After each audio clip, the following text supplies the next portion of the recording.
के पूर्व राष्ट्रपति और मिसाइल मैन के रूप में प्रसिद्ध डॉक्टर एपीजे अब्दुल कलाम ने ब्रह्मोस मिसाइल के विकास में महत्वपूर्ण भूमिका निभाई थी और विकास संगठन डीआरडीओ के प्रमुख रहते हुए उन्होंने भारत और रूस के बीच सरकारी स्तर की साझेदारी का नेतृत्व किया। ये ऐतिहासिक समझौता 1998 में मॉस्को में डॉक्टर कलाम और रूस के उप रक्षा मंत्री एनवी मिखाइलोव के बीच हुआ, जिसके बाद ब्रह्मोस एरोस्पेस प्राइवेट लिमिटेड की स्थापना हुई। प्लीज हमारे चैनल को लाइक और सब्सक्राइब जरूर कर ले।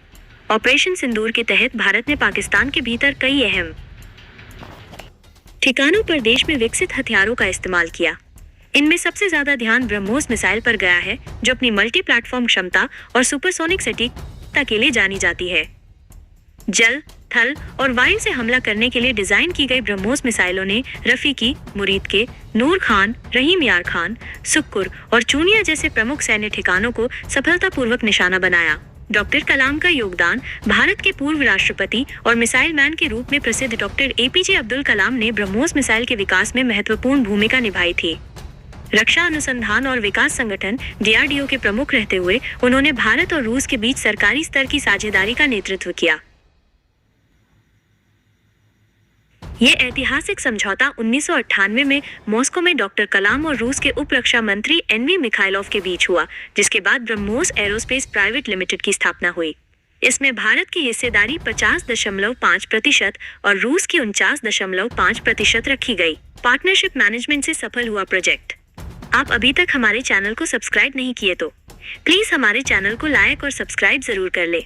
इस प्रोजेक्ट का उद्देश्य साफ था, एक हाई स्पीड सटीकता से गाइडेड मिसाइल का निर्माण, जिसे थल, जल और वायु तीनों माध्यमों से दागा जा सके। डॉक्टर कलाम ने अपने पार्टनरशिप मैनेजमेंट के सिद्धांत को अपनाकर इस महत्वाकांक्षी योजना को साकार किया। डॉक्टर कलाम सिर्फ एक वैज्ञानिक नहीं, बल्कि एक दूरदर्शी थे, जिन्होंने आत्मनिर्भरता की सोच और अंतर्राष्ट्रीय सहयोग को जोड़कर ब्रह्मोस जैसी परियोजना को जन्म दिया। आज ब्रह्मोस भारत की रक्षा क्षमता का स्थायी प्रतीक है और डॉक्टर कलाम की दूरदृष्टि को साकार करता है। मिसाइल आत्मनिर्भरता की शुरुआत। भारत में मिसाइल आत्मनिर्भरता की शुरुआत 1983 में integrated guided missile development program IGMDP से हुई, लेकिन 1990 के दशक में खाड़ी युद्ध ने एक अत्याधुनिक क्रूज मिसाइल की तत्काल जरूरत को उजागर किया। इसी के बाद रूस के साथ गहरे सहयोग की दिशा में कदम बढ़े और ब्रह्मोस का जन्म हुआ। इस मिसाइल का नाम भारत की ब्रह्मपुत्र और रूस की मोस्कवा नदियों से लिया गया है। 12 जून 2001 को इसका पहला सफल परीक्षण हुआ। यह मिसाइल डीआरडीओ और रूस की NPOM कंपनी के संयुक्त प्रयास का नतीजा है और आज दुनिया की सबसे तेज क्रूज मिसाइलों में से एक मानी जाती है। मिसाइल की ताकत 3 उड़ती है। इसे भारत और रूस ने मिलकर बनाया है।